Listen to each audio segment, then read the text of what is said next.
morning. Morning. Well, I was pleased I was able to deliver the budget to the Common Council. As I said during my speech, I would much have preferred to introduce a budget that would have added to the police department and maintained the strength of the fire department and allowed us to put more funding into community prosecutors. But given the state of our relationship with the state of Wisconsin, that's difficult. And I made it very, very clear during my speech that we would be able to avoid the cuts in the police department if the legislature and the governor would allow the residents of the city of Milwaukee to decide what level of funding they wanted to have for the police department. Well, you mentioned the increased pension contributions. Is that specifically for police and fire union members? And if so, how big of a pension contribution increase are we talking about? Well, one of the major factors in this year's budget is the increased pension payments that we have to make for the next 5 years. Those payments will be up $22 million per year. And of that $22 million, over 90% is attributable to fire and police pensions. That's not a criticism, that's just a statement of fact. Because they retire earlier, because they have a higher multiplier, because state law really puts us in an awkward position in terms of negotiating with them on that issue. That is what is driving that dramatic increase in the pension payments. And so again, as I mentioned this morning, what we are doing is we are not really lessening the amount of money we're putting in the police and fire, but unfortunately it's going towards the pension payments rather than to direct services. I would rather have that money go to direct services. That's why you are seeing the cuts that you're seeing right now to the general budget for the police and fire department. So you're saying you need the members of the police and fire unions to contribute more? Well, they do contribute, but right now, everybody should understand this, that our pension system is driven by the police and fire pensions. It is by far the majority of the pension system, and in terms of these increases, 90%, over 90%, probably close to 93% of the pension increases that are going to occur next year and for the next 5 years are attributable to the police and fire departments. That's why it makes it more difficult for us to put the men and women on the street because of these pension costs. I presume you've had a chance to talk with both chiefs, their kind of tone and reaction to this.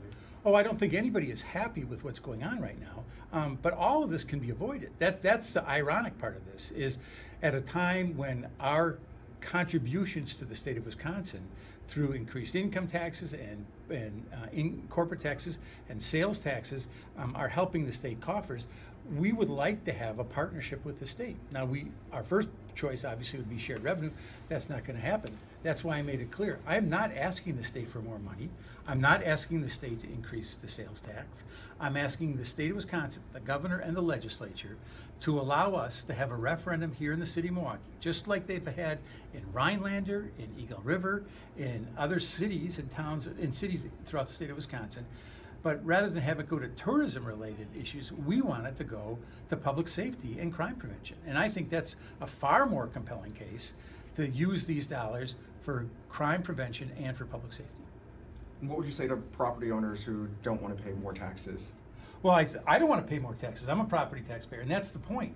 The point is, right now there is far too much dependence on the property tax. We need to diversify our revenue pool. I do not want to continue to put these items on the property tax.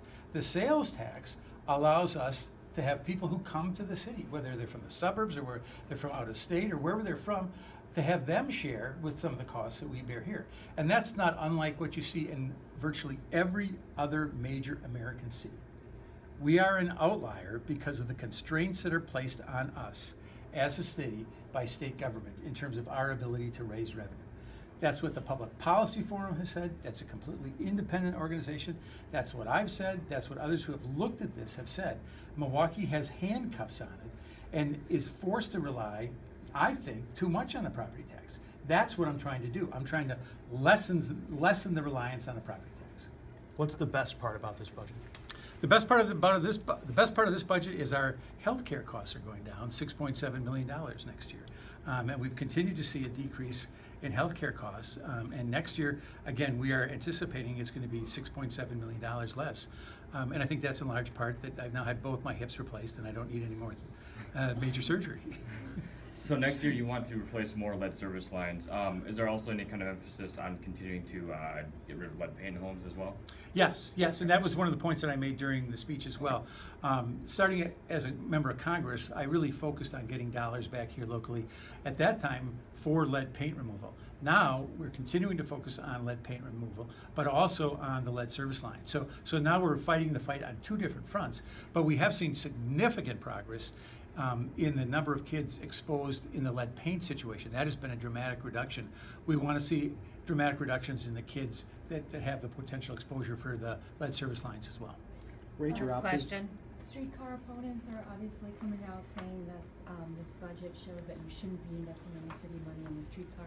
I realize it's a very small portion of the budget, I think like $315. I would invite the critics to take a look at the budget. There are no property tax levy dollars in this budget for the streetcar.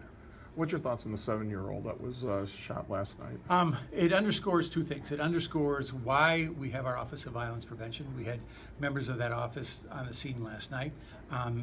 It was obviously a tragic situation. My understanding is that he was just a little kid who was lying on the couch. Fortunately, I think his condition is stable, that he's going to live. But it tells you we've got too many guns on the streets. It tells you why we don't want to have a diminishment in the police department. Another reason why we're asking the legislature and the governor to allow us to have the adequate police presence that we need in the city. All right, thank you very much. Thank you all very, very much. Thank you. Thank you. Thank you.